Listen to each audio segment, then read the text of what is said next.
نحمدہ ونصلی ونسلم علی رسولہ الکریم اما بعد۔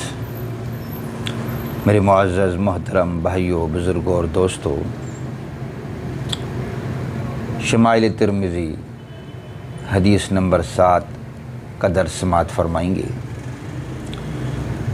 سیدنا حضرت حسن بن علی رضی اللہ تعالی عنہما، میرے آقا کے پیارے نواسے حضرت امام حسین رضی اللہ تعالی عنہ کے بڑے بھائی خاتون جنت سیدہ فاطمۃ الزہرا رضی اللہ تعالی عنہا کے بڑے صاحبزادے اور لخت جگر، اہل سنت والجماعت کی آنکھوں کی ٹھنڈک حضرت امام حسن رضی اللہ تعالی عنہ فرماتے ہیں، میں نے اپنے ماموں جان حضرت ہند بن ابی حالہ رضی اللہ تعالیٰ عنہ سے حضور صلی اللہ تعالیٰ علیہ وآلہ وسلم کے اوصاف کے بارے میں، آپ کے حلیۂ مبارک کے بارے میں سوال کیا۔ میرے ماموں حضور کا حلیہ بہت بیان کرتے تھے،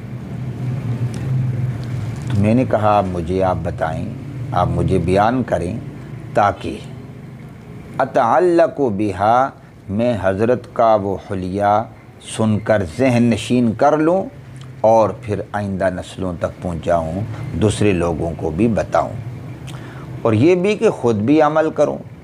حضور صلی اللہ تعالیٰ علیہ وآلہ وسلم کے اطوار، آپ کے طریقے اور آپ کی سنتیں معلوم ہوں گی تو خود بھی ان پر چلوں گا، دوسروں کو بھی بتاؤں گا۔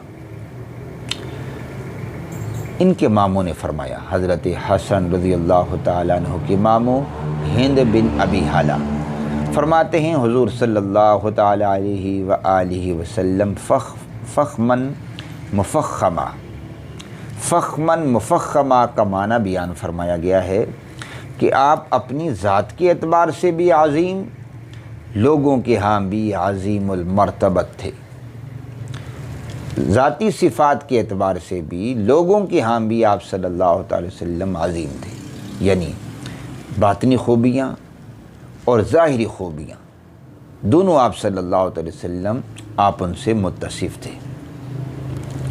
یہ تو آپ کی خوبیوں کا ذکر کیا، آپ کی ذات کا۔ بعض لوگ دوسروں کے ہاں تو بڑے عظیم المرتبت ہوتے ہیں، لیکن اندر خانہ وہ لوگ اچھے نہیں ہوتے، صفات والے نہیں ہوتے۔ لیکن میرے آقا حضرت محمد صلی اللہ تعالیٰ علیہ وآلہ وسلم ذاتی طور پر بھی اور لوگوں کے ہاں بھی عظیم تھے، عظمت والے تھے۔ پھر فرمایا، یتلالو وجہہ تلال قمر لیلۃ البدر، آپ کا رخ انور، آپ کا چہرہ انور 14ویں رات کے چاند کی طرح چمک رہا ہوتا تھا۔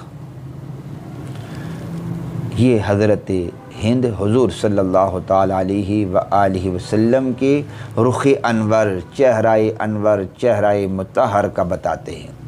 14ویں رات کا چاند ہو، 14ویں رات ہو اور اس میں چاند پورے جوبن پر ہو، جس طرح اس کی چمک اور روشنی ہوتی ہے، اس طرح حضور صلی اللہ تعالیٰ علیہ وآلہ وسلم کا چہرہ انور تھا۔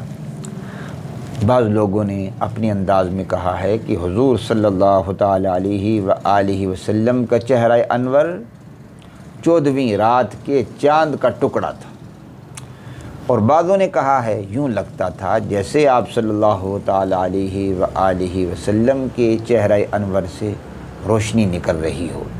تو خوب چمک والا، خوب روشن چہرہ حضور اکرم صلی اللہ تعالیٰ علیہ وآلہ وسلم کا تھا۔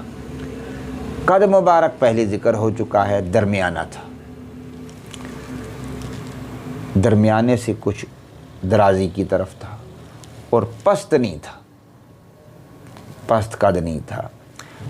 الفاظ یہ ہیں، اطول من المربوع و اقصر من المشذب، مربوع یعنی درمیانے سے کچھ طوالت کی طرف مائل تھا، اقصر من المشذب لمبے سے کچھ پست تھا، تو اس کا حاصل بزرگان دین فرماتے ہیں کہ آپ صلی اللہ تعالی علیہ وآلہ وسلم کا قد مبارک درمیانہ تھا۔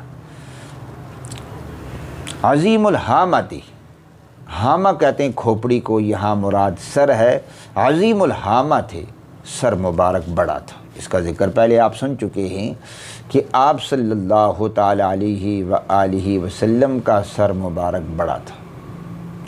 اس طرح عرض کیا تھا، سر بڑا سردار کا، پاؤں بڑا گوار کا، یہ اردو میں کہتے ہیں۔ تو سر کا بڑا ہونا عظمت کی دلیل ہے، سرداری کی دلیل ہے، ذہانت اور فطانت کی دلیل ہے۔ یہ خوبی ہے کہ سر بڑا ہو، اور سر کا چھوٹا ہونا یہ معیوب معلوم ہوتا ہے۔ اس حوالے سے ہمارے ہاں بھی کچھ کوتاہی ہو رہی ہے کہ بعض خواتین، بعض مائیں تکلف کے ساتھ اپنے بچوں کے سروں کو چھوٹا بناتی ہیں، گول بناتے بناتے چھوٹا رکھ دیتی ہیں۔ حالانکہ آپ کسی ڈاکٹر سے، کسی ماہر سے آپ پوچھ لیں کہ کیا بچوں کے سر کو یوں تکلف کیا کرتی ہیں؟ اس کے سر کے نیچے کوئی برتن رکھ دیں گی تاکہ سر اس کا لمبا نہ ہو جائے، کوئی پتھر رکھ دیں گی، کوئی سخت چیز رکھ دیں گی تاکہ بچے کا سر اس جگہ پر ٹھہر جائے۔ جب بچے کے سر کو آپ نے بڑا نہیں ہونے دیا، باقی چیزیں تو اللہ رب العزت اپنی شان، اپنی قدرت سے ایک تناسب سے بڑا فرماتے ہیں، تو سر کو بھی اللہ نے ہی بڑا کر رہے ہیں۔ اب اس میں انسان کو کیا ضرورت ہے تکلف کرنے کی، جب آنکھوں کے اندر کوئی تکلف نہیں کیا جاتا، ہونٹوں کے اندر کوئی تکلف نہیں ہے، باقی اعضاء میں بھی یہی ہے۔ تو سر کو خواہ مخواہ انسان روک کر رکھے، یہ مناسب نہیں ہے۔ اس لیے کہ جب سر چھوٹا رہ جاتا ہے تو دماغ اندر سے چھوٹا ہوتا ہے۔ جب دماغ چھوٹا ہوگا، بچہ بڑا ہونے کے باوجود اس کی حرکتیں، اس کے کام وہی معصوم بچوں والے، چھوٹے بچوں والے ہوں گے۔ سنا ہوگا آپ نے بعض بچوں کے بارے میں، لوگ کہتے ہیں جی اس کا دماغ بڑا نہیں ہوا، یعنی عمر تو زیادہ ہو چکی ہے لیکن اس کا دماغ اسی طرح چھوٹا ہی رہ گیا ہے۔ تو بہرحال اس میں کوتاہی نہیں ہونی چاہیے۔ بچوں کے سر کو اگر خوبصورت بنانا ہے، اچھا بنانا ہے، تو کسی ڈاکٹر سے مشورہ کیا جائے۔ اپنے گھر کے اندر ٹوٹکے کر کے بچوں کے سروں کو چھوٹا رکھ دینا یہ اچھا نہیں معلوم ہوتا۔ پھر آپ صلی اللہ تعالی وسلم کی زلفوں کا ذکر ہے کہ آپ کے بال مبارک قدرے گنگریالے تھے، مانگ نکل آتی تو آپ نکال لیتے، تکلف کر کے نہیں نکالتے تھے۔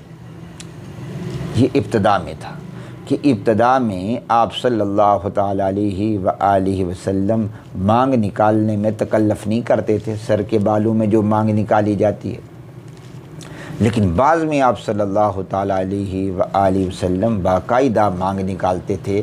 ام المومنین سیدہ عائشہ صدیقہ طیبہ طاہرہ رضی اللہ تعالی عنہا فرماتی ہیں، میں حضور صلی اللہ تعالی علیہ وآلہ وسلم کی مانگ نکالا کرتی تھی تالو سے۔ سر میں جو تالو ہوتا ہے، تالو کی جگہ، اس میں آدھے بالوں کو دائیں طرف اور آدھوں کو بائیں طرف کر دیتی تھی، تو بالکل سیدھی مانگ نکالا کرتے تھے سر کے درمیان سے۔ اور بعض لوگ جو ٹیڑھی مانگ نکالتے ہیں، یہ میرے آقا صلی اللہ تعالی علیہ وآلہ وسلم کے طریقے کے مطابق نہیں ہے۔ حضرت کی مانگ سیدھی ہوتی تھی اور بال بھی برابر ہوتے تھے۔ یہ بالوں کو جو کسی جگہ سے چھوٹا کر دیا جاتا ہے، کسی جگہ سے بڑا کر دیا جاتا ہے، یہ شرعاً درست نہیں ہے۔ بال رکھنے ہیں تو بالکل برابر ہونے چاہیے، آگے پیچھے سے بالوں کی لمبائی، چوڑائی، بالوں کی لمبائی یہ برابر ہونی چاہیے۔ سائیڈوں سے چھوٹے کر کے اوپر گچھا سا رکھ لینا یہ شرعی اعتبار سے درست نہیں ہے۔ اور آپ صلی اللہ تعالی علیہ وآلہ وسلم کے بال مبارک کانوں سے تھوڑے بڑے ہوئے تھے، یہ ہند بن حالہ فرماتے، یعنی جب آپ صلی اللہ تعالی علیہ وآلہ وسلم حجامت فرمانے میں تاخیر ہو جاتی تو بال کانوں سے نیچے آ جاتے تھے۔ عموماً آپ صلی اللہ تعالی علیہ وآلہ وسلم کی زلفیں مبارک کانوں کی لو تک ہوتی تھی، کبھی کاندھوں تک آ جاتی، گردن تک بھی آ جاتی، جیسے پیچھے آپ سن چکے ہیں۔ لیکن کاندھوں سے بھی نیچے رکھ لینا جس طرح آج کل ایک سٹائل بن گیا ہے کہ بعض لوگ داڑیاں رکھی ہوئی ہیں، پگڑیاں پہنی ہیں، لیکن بال ان کے کانوں سے بھی نیچے عورتوں کی طرح جا رہے ہیں، یہ مناسب نہیں ہے۔ عورتوں سے مشابہت نہ ہو، میرے حضرت سے تو مشابہت ہو، کانوں کے برابر ہو۔ حضرت کی زلفیں عموماً کانوں کے برابر ہی ہوتی تھی، نیچے لوگ تک، یا گردن کے برابر ہوں یا کاندھوں تک پہنچیں، اس سے بھی نیچے عورتوں تک کی مشابہت اختیار کر لینا یہ کسی طرح بھی مناسب نہیں ہے۔ تو اللہ تعالیٰ مجھے آپ کو سرکار دو عالم صلی اللہ تعالیٰ علیہ وآلہ وسلم کے اسوہ حسنہ کے مطابق اپنی یہ فانی زندگی بسر کرنے کی توفیق عطا فرما دیں۔ صلی اللہ تعالیٰ علیہ وعلی آلہ و اصحابہ اجمعین۔